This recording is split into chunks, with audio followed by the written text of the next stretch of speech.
Echoes of an ancient past, unexplainable phenomena, and entire worlds that humankind has yet to explore. Sounds like the setting for a fantasy or a science fiction novel, but these things are very real, and in fact, they are hidden in our own national parks. So, let's uncover some of these secrets, shall we? First off, let's take a trip to Great Sand Dunes National Park. Imagine you arrive right at sunset, where it's not busy at all, so you set out into the dune field entirely alone. As you press further into this unique land, the only sounds you hear are the whispering of the wind and your quiet footsteps on the sand. Then, all of a sudden, this strange humming noise begins at your feet. Only a whisper, but soon it grows louder and the vibrations rattle deep into your bones.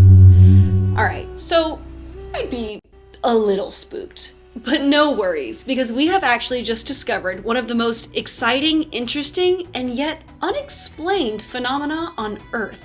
This strange sound is coming from something that we call singing sand. When a lot of sand avalanches down a tall dune, it's possible that the falling sand will create this deep humming sound. And it's called singing sand because it's like the Earth is singing. And, I mean, wow, the Earth has a pretty deep voice, doesn't it? But wait, how is this possible? Singing sand appears to happen in dune fields all around the world, and it would even seem that different dunes sing different tunes. That rhymed.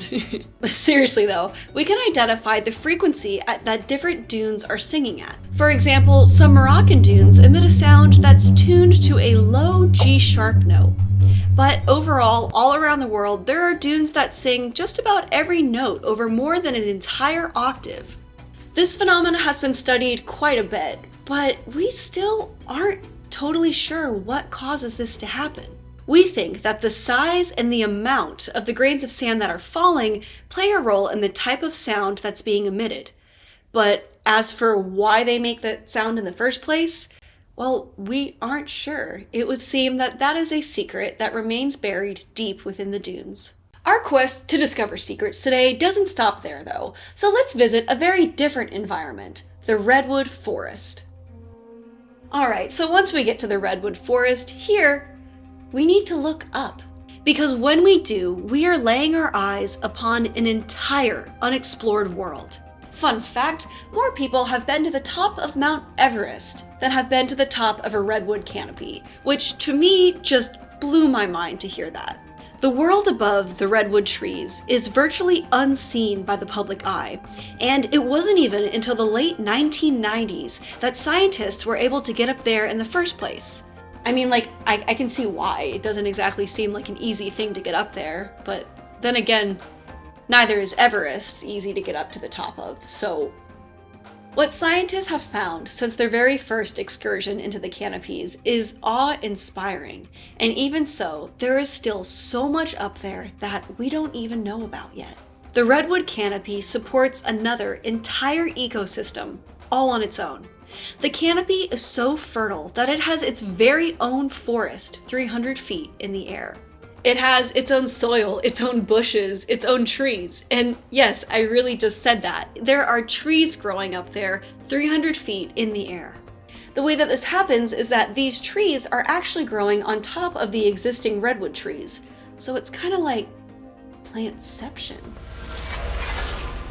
Here's another important term for you, epiphyte, which is basically just a plant that grows on another plant. So in other words, plantception. So these trees that are growing up in the canopies are epiphytes. These epiphytes are little baby conifers, and while they're not as impressive in size or in scale as our big redwoods, they are very much alive, and many of them are even big enough to be growing their very own pine cones, which to me is just like ridiculously cool. But it doesn't stop there, and when I say that there is an entire forest up there, I'm really not kidding. We're talking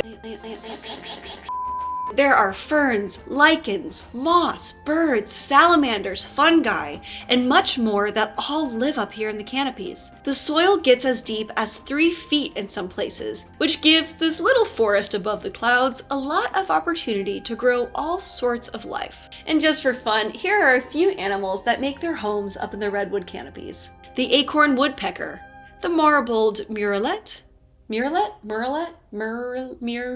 don't know. The yellow-cheeked chipmunk, raccoons, and many, many types of squirrels.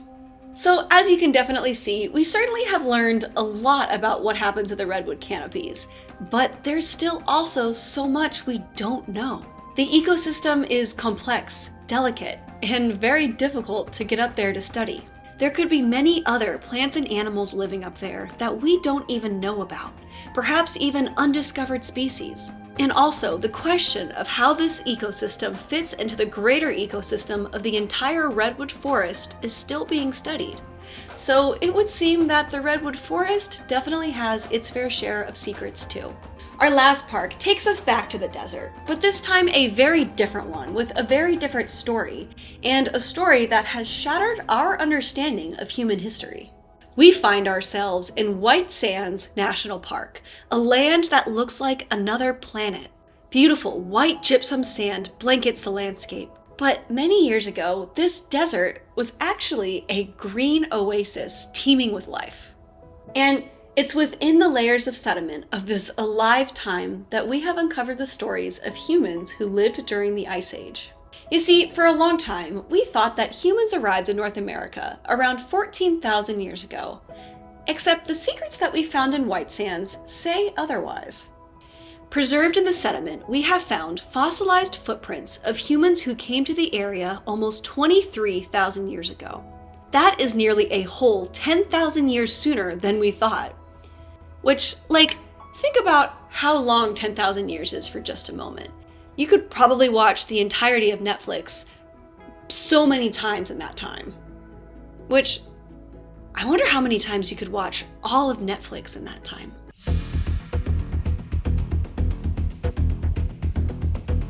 "4 years, 2 months, and 8 days of nonstop binging."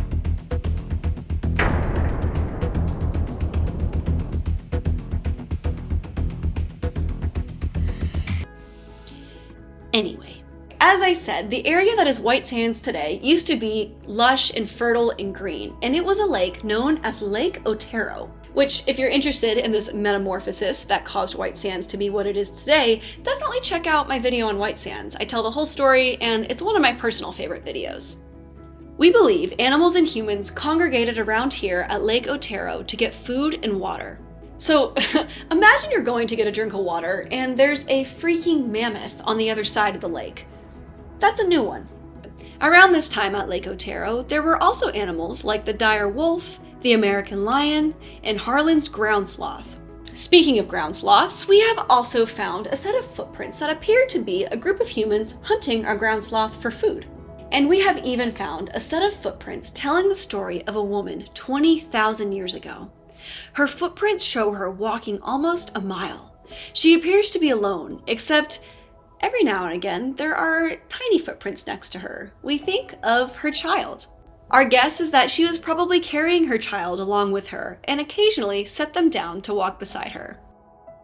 It's crazy because this was so long ago, but you could probably find a fresh set of footprints at the beach that tells pretty much the same story of a parent and their child.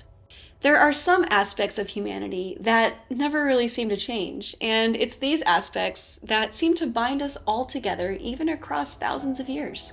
So there you have it, 3 national parks with 3 hidden secrets. And all of these parks are fascinating for the reasons that we just talked about, but also in their own stories as well. And fortunately, I made a video on each of them. So one of those would be a great thing to check out next. And my personal favorite is the one about the redwoods. Thank you so much for watching. I hope you enjoyed today's video, and I will see you in the next one.